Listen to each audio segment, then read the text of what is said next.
Sudah, Prof. PowerPoint-nya sudah ya. Tapi kalau slideshow tidak muncul, Prof. Oh, ini slideshow nih. Di sini nggak muncul, Prof. Nggak muncul ya. Oke, kita nggak usah slideshow aja ya.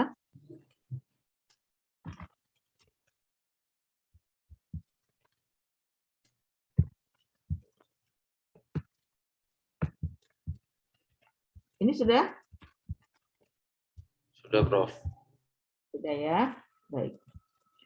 Nah, kalau nggak salah kemarin kalian saya suruh ini ya, mencari satu penelitian ya, skripsi dari teman kalian atau atasannya supaya kalian sudah bisa ini ya mendapatkan gambaran ya bagaimana kalian nantinya melakukan penelitian.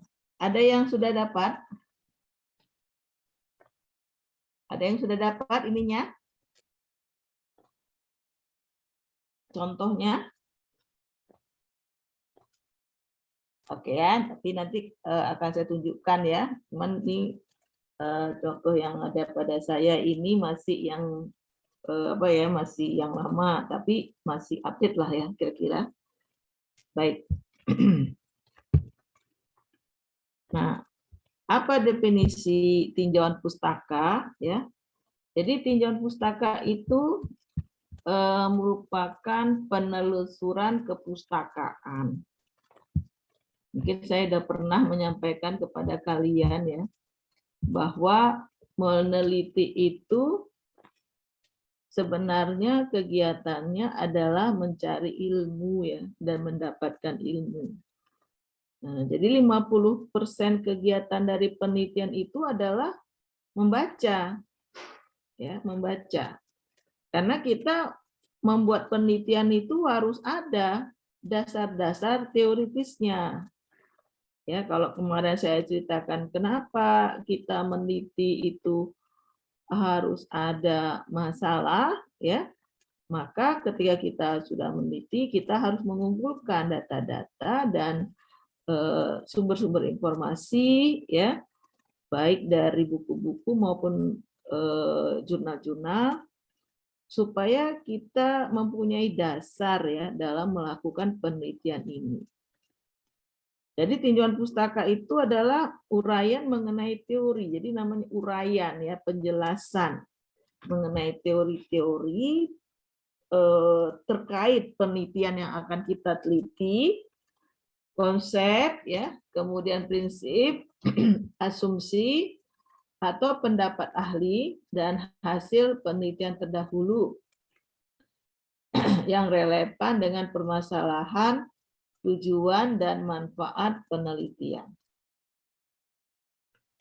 Nah, jadi kalau kita penelitian kita ini tentang kesehatan reproduksi remaja misalnya, tentu kita harus tahu ya, di sini kita harus menjelaskan remaja itu bagaimana, teori tentang remaja itu.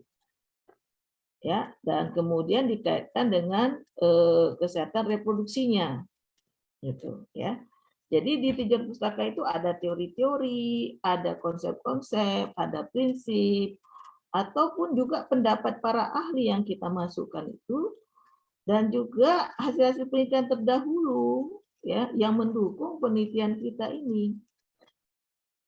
Ya, jadi kalian itu di sini tentu harus banyak mencari literatur atau hasil-hasil penelitian yang persis ya dengan penelitian kalian.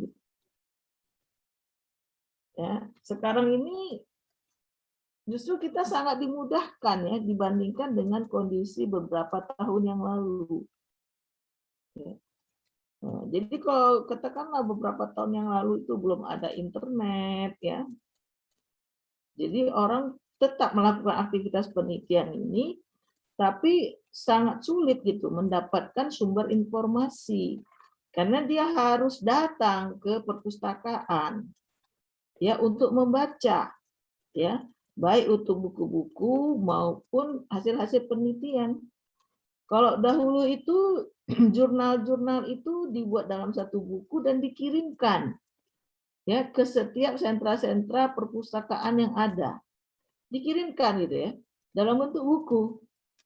Ya, nah kalau kalian pengen lihat gitu ya bagaimana bentuknya apanya ya coba kalian pergi ke perpustakaan lantai 4. Ya ada Janset, ada MBMJ, ada macam-macam gitu ya. Dan mereka mengirimkan ya atau paling tidak mereka apa ya memberikan semacam ini ya abstrak dari hasil penelitian yang ada. Jadi ini kemudian sekarang ini kita berkembang ya, seluruh penelitian-penelitian itu aksesnya di internet, jadi memudahkan kita sebenarnya. Ya, jadi kalau kalian misalnya fokus ya dalam seminggu ini mau buat proposal penelitian bisa. Kenapa? Ya, karena kepustakaannya mudah didapat. Ya, walaupun sebaiknya kalian itu tetap saja mencari ya buku-buku gitu ya, harus juga ke toko buku gitu ya supaya bisa mendapatkan buku-buku yang menjadi dasar penelitian kita. Tapi untuk yang lain-lain seperti penelitian ya e-book itu ada di internet. Ya, jadi ini bisa mempermudah kita. Dan tinjauan pustaka ini merupakan korban dasar ya untuk menentukan metode penelitian, pembahasan, ya, penarikan kesimpulan dan syarat.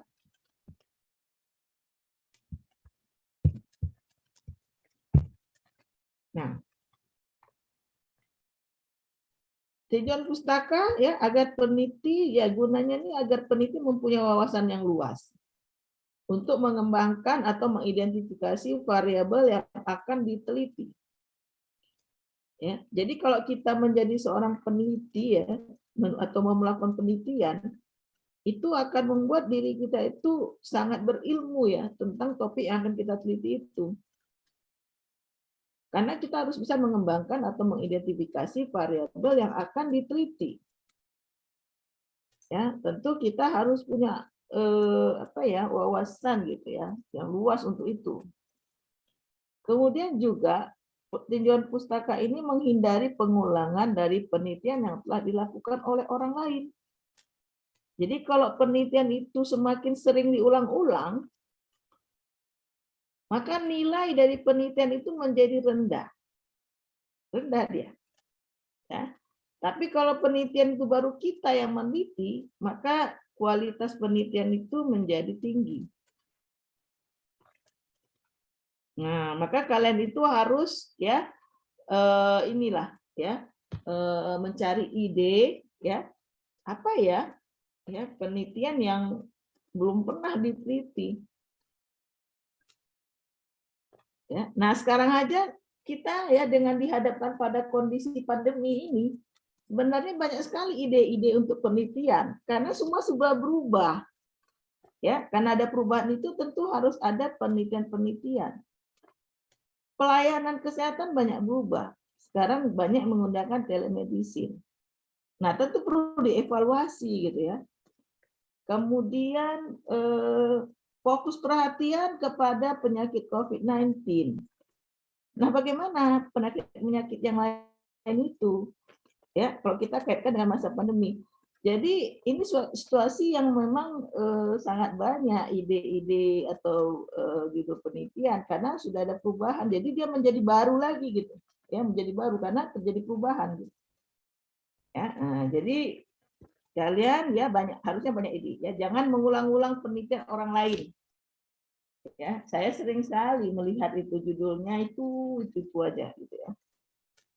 Nggak menarik ya, nggak menarik. Ya, tapi carilah yang lain gitu. Ya. Oke, kemudian hanya berupa review. Ya, jadi tinjauan pustaka itu hanya berupa review dari teori dan hasil penelitian terdahulu yang relevan dengan penelitian yang akan dilaksanakan, ya. Jadi dia di situ merupakan kata-kata dari sumber penelitian kita itu bukan kata-kata kita. Ya, jadi kata-kata kita itu tidak dimasukkan ya dalam tinjauan pustaka. Beda dengan latar belakang masalah ya. Latar belakang masalah itu kita menggiring ya pembaca kita itu untuk mengarahkan apa sebenarnya yang menjadi masalah, sehingga kita harus ada di situ penguatan-penguatan sehingga kita bisa menggunakan kata kita, asumsi kita. Nah, tapi dalam tinjauan pustaka ini tidak, ya. Namun kalaupun dia bukan merupakan argumentasi kita, pendapat kita, tapi dan memang itu dari perpustakaan, bukan berarti kita harus memindahkan buku gitu ya ke dalam tinjauan pustaka kita. Ini yang sering terjadi. Ini sering terjadi juga ya. Nah, jadi kita lihat skripsi itu kok tebal sekali, rupanya 80% isinya tinjauan pustaka, gitu ya. Nah, itu bukan suatu hal yang tepat. Jadi kita mereview, artinya kita memasukkan ya kepustakaan yang ada yang sesuai dengan penelitian kita dan mendukung penelitian kita. Tidak semuanya kita masukkan ke situ. Nah, tinjauan pustaka itu di situ kita mendapatkan informasi yang berhubungan dengan permasalahan penelitian. Ya, jadi apa sih yang sebenarnya menjadi permasalahan? Kemudian kita buat uraiannya, ya. Sumber utama juga untuk menetapkan konsep. Ya, kemudian konsep variabel dan definisi operasional. Nah, ini nanti ya ini keterkaitan dari tinjauan pustaka nanti dengan kerangka teori, kerangka konsep ya dan definisi operasional. Ya, jadi di situ dia merupakan teori-teori yang ada. Tapi ya dari teori itulah kita mengambil konsep penelitian kita. Nanti muncullah ya kerangka konsep, ya muncul kerangka konsep di bab 3 nanti. Nah, jadi kerangka konsep itu terkait apa yang mau kita teliti, gitu ya. Nah, penulisan perpustakaan ini membaca dan menelaah. Ya, jadi kita tidak memindahkan isi dari buku ya ke bab 2 atau tinjauan perpustakaan kita. Ya, tapi kita baca dulu ya. Kemudian kita telaah, kemudian kita masukkanlah ya hasil bacaan kita, hasil telaah kita ya yang berupa tinjauan teori, konsep dan generalisasi dari hasil penelitian sebelumnya. Jadi itu kita masukkan di situ. Kemudian dia merupakan landasan teori yang kokoh dari penelitian yang akan dilaksanakan. Jadi di sini tentu saja sumbernya harus terpercaya karena dia merupakan landasan teori yang kokoh. Ya, nggak bisa digoyang-goyang lagi dengan pendapat yang lain gitu. Jadi ini mesti dia dari buku. Ya, buku yang sudah standar ya, buku acuan kita ya, buku acuan kita tuh. Ya, dan dia harus terdiri dari beberapa gitu. Ya, dari beberapa.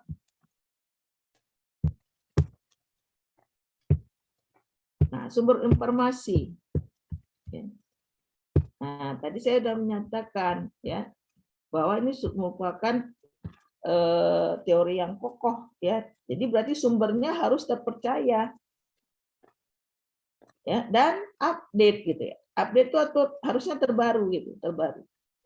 Nah, jadi sumber informasi itu ada acuan umum ya, buku-buku teks ensiklopedia, ada acuan khusus, jurnal, media elektronik, yang memuat tulisan, hasil penelitian, tesis, disertasi, dan lain-lain ya, yang dapat dipertanggungjawabkan secara ilmiah. Jadi ada acuan umum, ada acuan khusus. Berarti sumbernya juga sumber yang terpercaya. Tidak boleh dari media ini ya berita harian gitu ya, koran gitu nggak boleh. Nah, itu nggak boleh ya, atau dari blog-blog gitu. Ya. Banyak tuh blog-blog yang ada sekarang, IG, Facebook, ya nggak boleh tuh. Ya, nah, kalau laman dari satu organisasi bisa, tapi kalau dia memang menyajikan informasi yang bagus ya, seperti misalnya laporan cancer itu ada tuh, ya organisasinya yang melaporkan data tentang cancer atau penyakit menular CDC ya, WHO, ya. Kemudian Litbangkes itu boleh ya, ID karena dia badan yang resmi Ya, dan nanti sumbernya itu dapat dipertanggungjawabkan secara ilmiah. Tapi kalau misalnya Wikipedia pun nggak bisa juga itu ya, nggak bisa. Dan dia berbagai sumber nggak jelas juga itu, ya. Nah, jadi nggak bisa. Tapi yang memang sifatnya ilmiah itu bisa. Jadi jurnal-jurnal ya terutama.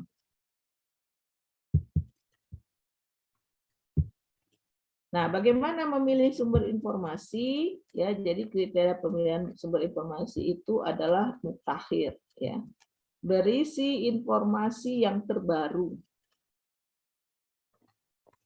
Ya, itu adalah kriteria pemilihan sumber informasi. Nah, jadi di sini kriteria terbarunya ada, ya. Jadi ada yang mengatakan 5 tahun belakangan ini, ya. Nah, kalau jurnal-jurnal 5 tahun, 10 tahun masih bisa, gitu ya. Kemudian buku-buku juga ya, carilah yang update. Ya, kayak misalnya Horizon ya. Buku apa juga buku Departemen Anak itu ada yang memang secara secara periodik itu diperbaharui informasinya. Maka itulah yang kita jadikan sumber informasi yang kita gunakan sebagai landasan teoritis kita. Kemudian dia harus relevan, ya. Jadi dia berisi informasi yang terkait langsung dengan masalah yang akan diteliti. Ingat ini ya, terkaitan langsung yang akan diteliti. Nah, bagaimana nantinya kita membuat penulisan daftar pustaka, ya. Nah, jadi di sini kita ya masih ya. Coba nanti kalian buka panduan yang ada ya. Kita masih menggunakan daftar pustaka ini metode Harvard.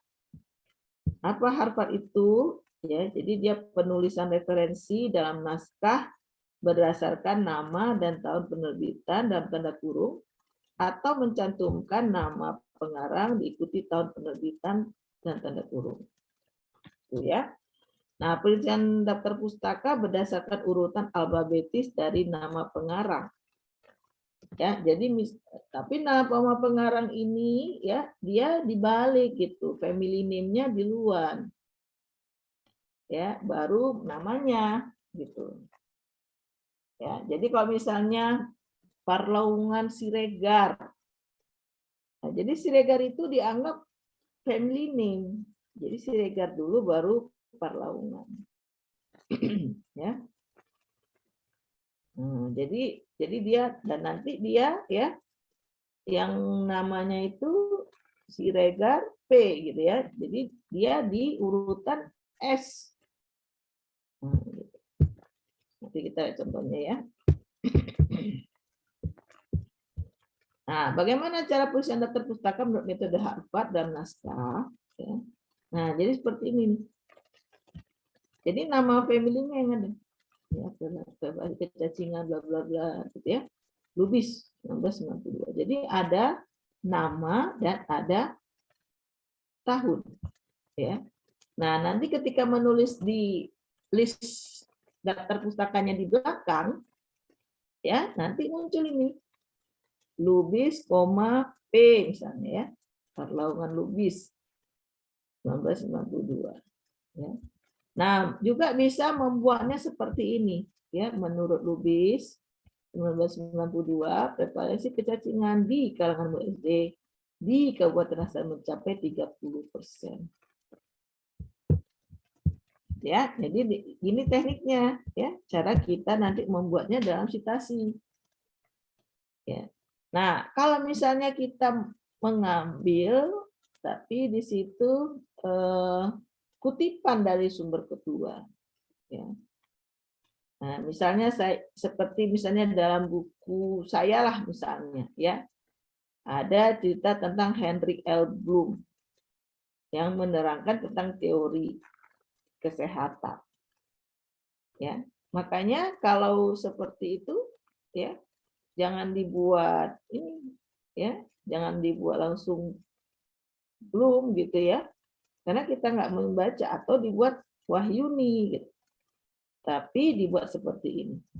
Menurut Bloom 1960 dalam Noto Atmojo, kesehatan dipengaruhi oleh faktor lingkungan, perilaku, pelayanan kesehatan, dan genetik.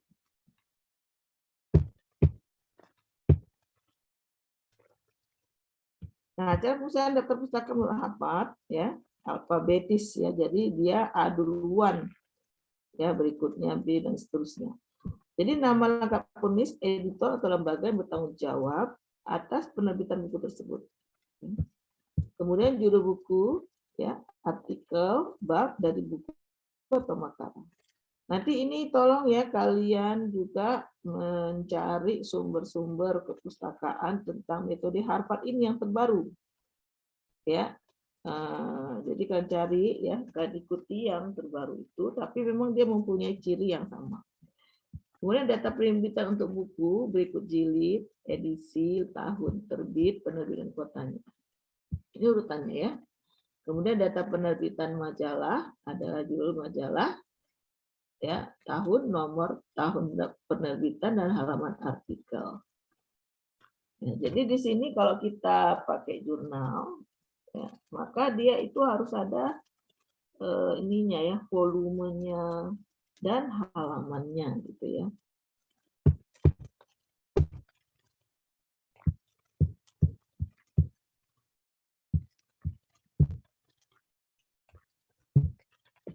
Nah, kemudian informasi yang dicantumkan pada data pustaka harus dibaca langsung oleh penulisnya.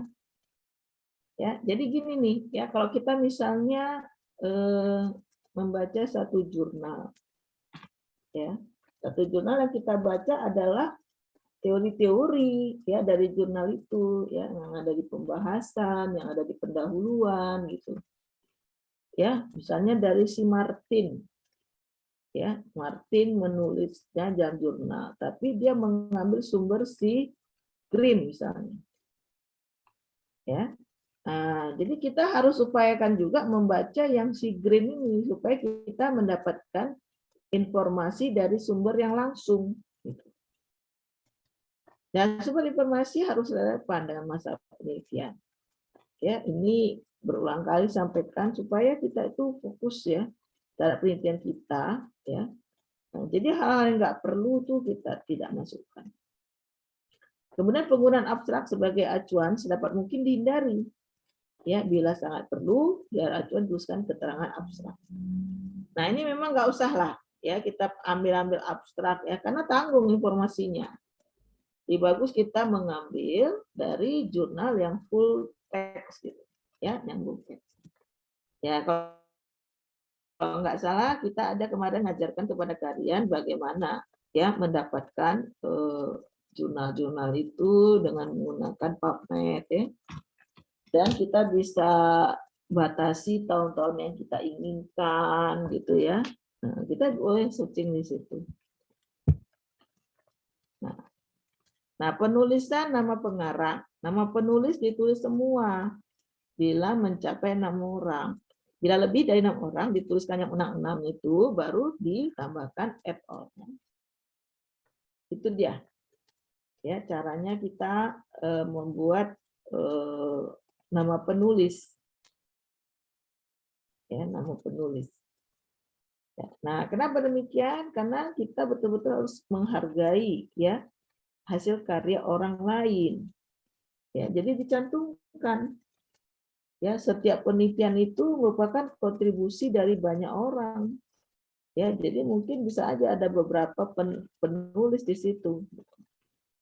Ya, nah, makanya kita ya kalau dengan Harvard ini dibuat semua namanya. Baru kalau misalnya ada 7, yang berikutnya add all lah ya. Kemudian nama penulis dituliskan dengan menulis nama akhir atau nama keluarga. Ini yang sudah saya sampaikan tadi.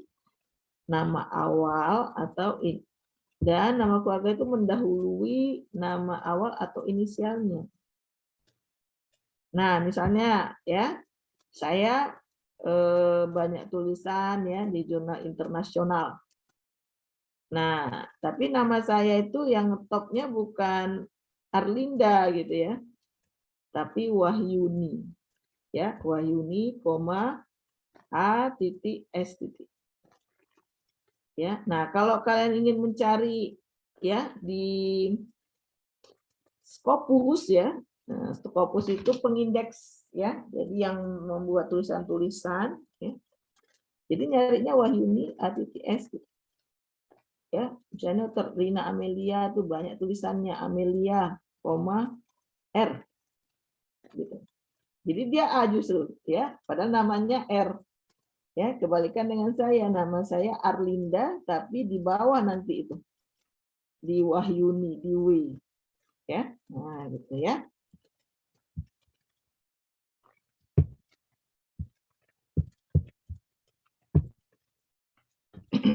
Nah, nama yang dimulai dengan Mac atau Senta ya ditempatkan pada urutan nama dengan ejaan Mac atau Sing. Ya, jadi ejaannya ini Mac atau Sin, ya seperti itu. Sebutan SR atau JR junior ya atau urutan keturunan ditentukan setelah nama keluarga. Ya, nah, jadi seperti contoh Hamengkubuwono IX Sri Sultan gitu ya, seperti itu.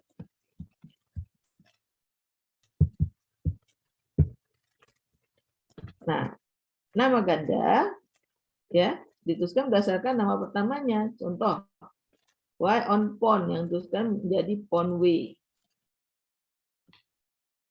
Ya, jadi seperti itu ya.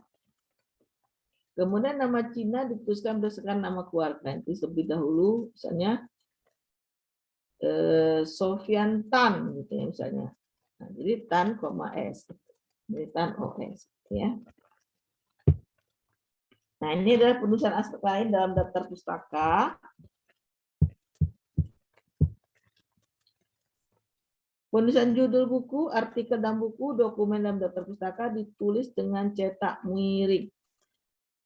Ya, jadi nanti ya misalnya Amalia R ya, dia mengeluarkan jurnal ya, maka tulisannya itu kalau jurnal dia itu yang miring itu adalah nama jurnalnya. Tapi kalau misalnya buku ya Sastro Asmoro, Sudikdo S gitu ya. Nah, jadi nanti dasar-dasar metode penelitian klinisnya itu dibuat dalam bentuk yang miring ya. Cetak miring. Nah, jadi berbeda dia dengan kalau jurnal itu tadi. Kemudian tahun dituliskan setelah nama pengarang. Jadi bisa dikurung juga ya, ada tanda kurung seperti itu. Kemudian penulisan baris kedua dan seterusnya dari daftar pustaka itu ditulis masuk 7 ketukan. Jadi dia rata kanan kiri, tapi yang berikutnya dia apa ya tab gitu ya. Tapi kita setting dia 7 ketukan. Tingkatan nama majalah rujuk ke cumulative index. Nah, kalau misalnya nama jurnalnya ya itu dia ada singkatan yang baku. Nah, itu dia adanya di cumulative index medicus. Bagaimana cara menyingkatnya itu ada tata caranya, mereka udah buat. Jadi kita nggak bisa suka-suka hati menyingkat jurnal itu. Ya, jadi kita mencari misalnya American Journal AMJ, J-nya besar. Ya, nah itu contohnya. Ya, yang ada di cumulative index medicus. Tapi kalau nggak ada singkatannya, kita panjangkan saja, nggak perlu kita singkat sendiri. Ya, variasi kita. Kemudian nama majalah cetak miring atau garis bawah, ya. Nama majalah, ya, jurnalnya di miring. Nah, volume majalah dinyatakan dengan tahun, nomor majalah dituliskan di antara tanda kurung. Dia ada volume majalah, ya. Bila data volume tidak ada, maka nomor majalah cetak tambah tanda kurung. Nah, ini contohnya ya. Nah, ini adalah dari ini ya, dari jurnal AM.J. Nah, ini dia dari indeks medicus kayak gini. Perpanjangannya American Journal Public Health ya. Nah, di sini karena ini adalah hasil penelitian, maka yang miring itu adalah jurnalnya. Nah, ini kan setelah nama, kemudian tahun. Kemudian judul, lihat judulnya tidak miring ya. Karena ini dari jurnal. Tapi kalau misalnya yang ini ya, ini kan dari buku nih. Ya, maka yang dimiringkan itu adalah judul bukunya. Nah, ini dari Departemen Kesehatan ya, dibuat seperti ini. Ya, jangan disingkat-singkat. Departemen Kesehatan Republik Indonesia atau 2000. Ya, ini sebaiknya tidak disingkat ini ya. Jadi singkatannya itu NCCS itu ya, sebaiknya kita panjangkan.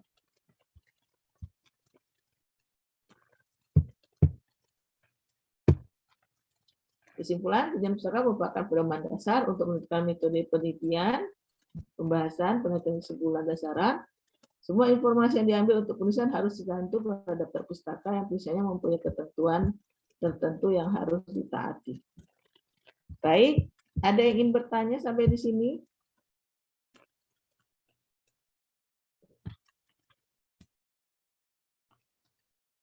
Ada kira-kira yang mau bertanya? Silakan ya, siapa yang mau bertanya? Atau coba saya lihatkan dulu contohnya ya, supaya kalian bisa lihat.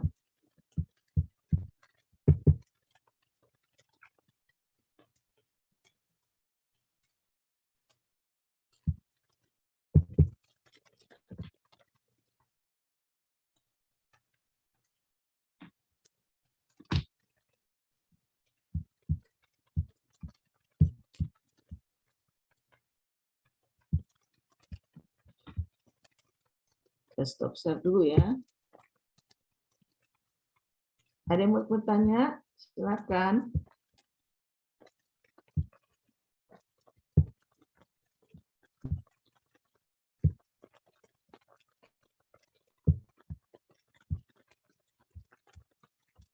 Baik, ya, ini saya perlihatkan contoh yang ada.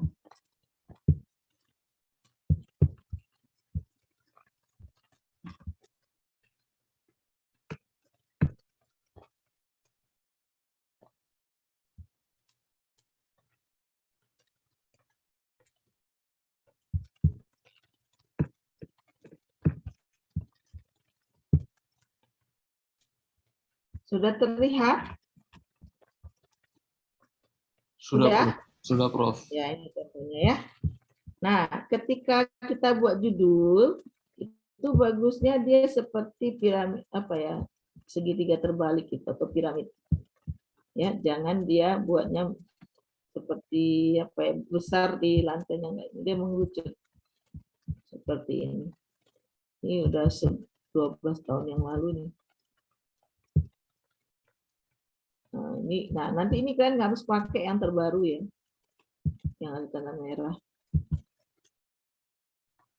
Nah, ini ya, saya tulis oleh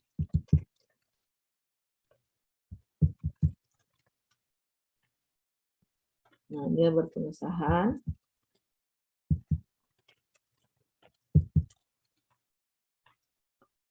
Ini abstrak, ya, seperti ini abstraknya. Kata kuncinya wajib dibuat ya. Ini abstrak bahasa Inggris. Kata pengantar ya. Ini wajib dibuat juga nanti ya. Kalau udah hasil ya. Ini lembar pengesahannya ini seperti ini. Ini pendahuluan, kajian pustaka. Nah, konsep metode penelitian.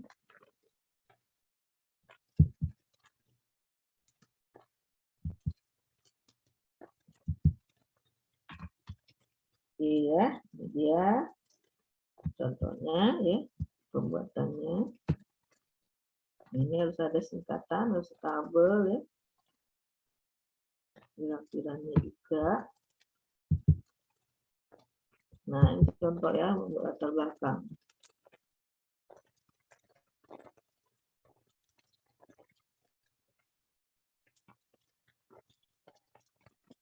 Nah, ini dia membuat latar belakang. Penulisan masalah, tujuan umum, tujuan khusus, manfaat penelitian. Nah, kemudian lanjut ini dia. Jadi yang dasarnya ini kan memiliki tentang kanker perut, pengetahuan ya. Ya, tapi teori tentang apa yang ingin diketahui itu dibuat dulu.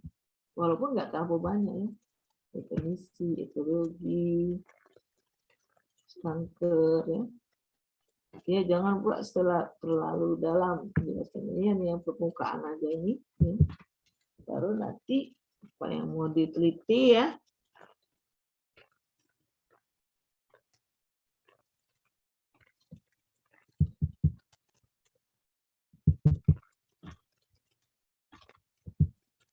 Ini ya. Inilah daftar pustaka, nanti kemudian di sini kelompok konsep. Oke, baik, ini nanti ya. Ada pertanyaan kira-kira?